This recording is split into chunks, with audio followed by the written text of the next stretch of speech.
बिस्मिल्लाहिर्रहमानिर्रहीम।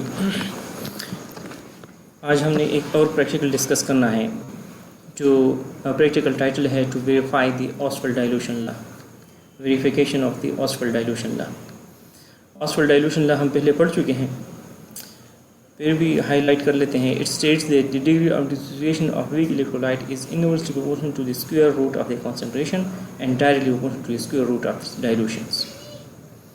तो ये लॉ किस तरह डिराइव करते हैं? इससे पहले हमने अर्हेनिस थ्योरी ऑफ इलेक्ट्रोलाइट डिस्कस किया था। तो अर्हेनिस ने ये प्रपोज किया था कि वीक इलेक्ट्रोलाइट पार्शियली डिसोसिएट होते हैं and there is an equilibrium between dissociated and undissociated electrolyte. So Ostwald applied the law of mass action to that equilibrium. Ostwald attempted to apply the law of mass action to equilibrium that exists between ions and undissociated electrolyte molecules and obtained an equation that is called Ostwald dilution law. अर्हेनिस ने ये कहा था, theory propose की थी, उसके कुछ points थे। उनमें से एक पॉइंट ये था कि वीक इलेक्ट्रोलाइट पार्शियली डिसोसिएट हो जाते हैं, यानी उसमें सोल्यूशन में कुछ डिसोसिएटेड फॉर्म में होगा, कुछ अनडिसोसिएटेड फॉर्म में होंगे। और ये डिसोसिएटेड और अनडिसोसिएटेड फॉर्म में जो इलेक्ट्रोलाइट होंगे उनके दरमियान इक्विलिब्रियम होगा। तो जब इक्विलिब्रियम एग्जिस्ट करता है तो इस इक्विलिब्रियम को law of mass action apply कर सकते हैं। तो ऑस्वाल्ड ने उस इक्विलिब्रियम को law of mass action apply किया और उसे एक इक्वेशन डिराइव किया। उस इक्वेशन को कहते हैं law of Ostwald dilution law. For example, हमारे पास एक इलेक्ट्रोलाइट है AB। So according to Arrhenius theory of electrolyte, it is dissociated into A and B और इनमें इक्विलिब्रियम है। अब इसको law of mass action apply करते हैं। So according to law of mass action, the rate of reaction is proportional to the product of the active concentration of the reactants. तो अब forward reaction के लिए ये AB रिएक्टेंट है। So rate of forward reaction is proportional to AB। So rate of forward reaction is equal to KF और AB। अब backward reactions के लिए रिएक्टेंट्स A और B है। रिएक्टेंट्स A कैटाइंस और आयनाइंस, ये रिएक्टेंट है for backward reactions. So rate of backward reaction is proportional to product of the concentration of the reactant A and B का product, और it is equal to KB। तो अब equilibrium पर ये दोनों रेट बराबर होते हैं। Rate of forward reaction is equal to rate of backward reaction at equilibrium. तो ये इसमें यानी यहाँ पर ये इक्वेशन हमारे पास आ जाता है। अब इसमें फॉरवर्ड और बैकवर्ड की वैल्यूज़ लगा लेते हैं। सो KFA और ये इक्वेशन हो जाएगा। इसको रीअरेंज करते हैं तो KF और KB, ये rate constant for forward reaction, rate constant for backward reaction, दोनों कांस्टेंट है। इन कांस्टेंट का रेशियो भी कांस्टेंट है, that is called constant of dissociations. अब इन आयंस की कंसंट्रेशन को फाइंड आउट करना है। तो if let we have a degree of dissociation is alpha और fraction of undissociated is 1 minus alpha, और इसकी कंसंट्रेशन अगर C है तो फिर ये A प्लस ये बराबर हो जाएगा C अल्फा। इस तरह B नेगेटिव आयंस है, इसकी कंसंट्रेशन भी C अल्फा के बराबर हो जाती है, और AB जो रिमेनिंग है AB वो बराबर हो जाएगा 1 माइनस अल्फा इंटू C। अब इस इक्वेशन में AB और AB की वैल्यूज लगा लेते हैं तो we get this equation and this is called law of Ostwald dilution law. ये हमने वेरीफाई करना है। यानी इसमें हमारे पास अगर हम डिफरेंट कंसंट्रेशन की सोल्यूशन बना लेते हैं और हर एक कंसंट्रेशन पर KD की वैल्यू फाइंड आउट कर लेते हैं। अगर डिफरेंट कंसंट्रेशन के साथ KD की वैल्यू के सेम, KD या सिंपल K की वैल्यू सेम आ रही है, so it means Ostwald dilution law is verified. अब ये अल्फ़ा कैसे मालूम करेंगे? Degree of dissociation alpha, it can be calculated from the conductance measurements. Kohlrausch law में हमने पढ़ा था कि ratio of the conductance at given concentration to the conductance at infinite dilution is degree of dissociations. तो ये constant होती है infinite dilution पर, लिटरेचर से ले लेंगे और ये वाला कैलकुलेट कर लेते हैं, मेजर कर लेते हैं।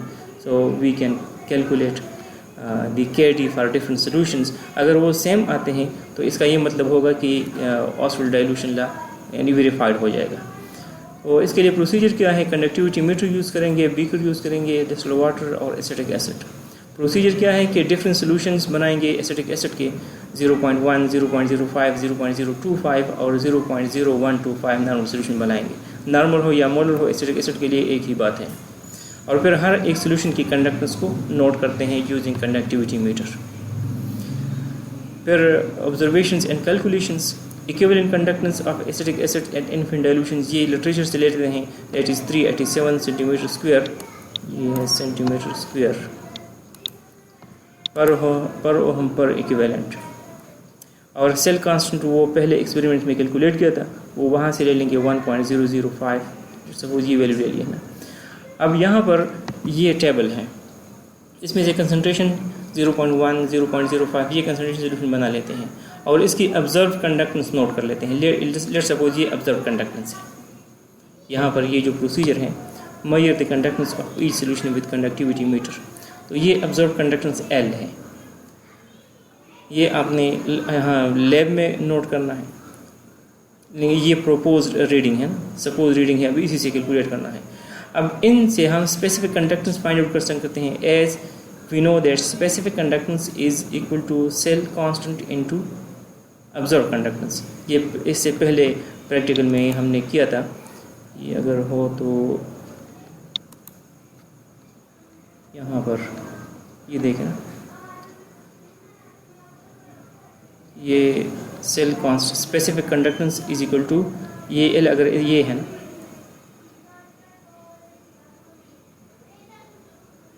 सेल कांस्टेंट ये है, तो LS is equal to L into L/A, where L is observe conductance और ये सेल कांस्टेंट है। तो यहाँ से स्पेसिफिक कंडक्टेंस, ये specific conductance is LS is equal to cell constant into L। Cell constant ये है और L की वैल्यू ये है, तो ये टेबल इस तरह ये फिल करेंगे। फिर इससे equivalent conductance at different concentration मालूम करते हैं, तो वो किसके बराबर है, specific conductance into 1000 divide by C। यहाँ पर ये वैल्यू आ जाती है। अब हमारे पास ये लेमडा C भी आ गया, और लेमडा इन्फिनिटी हमने लिया है लिटरेचर से, ये वाला है, ये लेमडा इन्फिनिटी। तो इस इक्वेशन में ये वैल्यूज पुट कर लेते हैं, इससे A आ जाता है, और फिर KD फाइंड आउट करते हैं। C यानी 0.1 के लिए C की वैल्यू लगा देते हैं, अल्फ़ा यहाँ से ले लेंगे और 1 माइनस अल्फ़ा यूजिंग कैलकुलेटर, इससे कोई ना कोई वैल्यूज आ जाती है। फिर इसी तरह दूसरी के लिए C ये वैल्यू लगा लेते हैं, और इसका अपना अल्फ़ा आ जाएगा, यहाँ से जो भी आएगा वो वैल्यू यूज़ करते हुए, तो ये सारी वैल्यू कैलकुलेट करते हैं 1, 2, 3, 4। तो ये देखना है कि इसकी वैल्यूज़ कांस्टेंट आती हैं या नहीं आती। अगर KD की वैल्यू सेम आ रहे हैं, नियरली सेम हो, यानी एग्जैक्टली सेम तो नहीं आएंगे लेकिन करीब करीब होंगे, नियरली सेम आ रहे हैं, तो ये शो करेगा कि ये ऑस्वाल्ड डाइल्यूशन लॉ वेरीफाई हो गया है। तो ये एक प्रैक्टिकल है।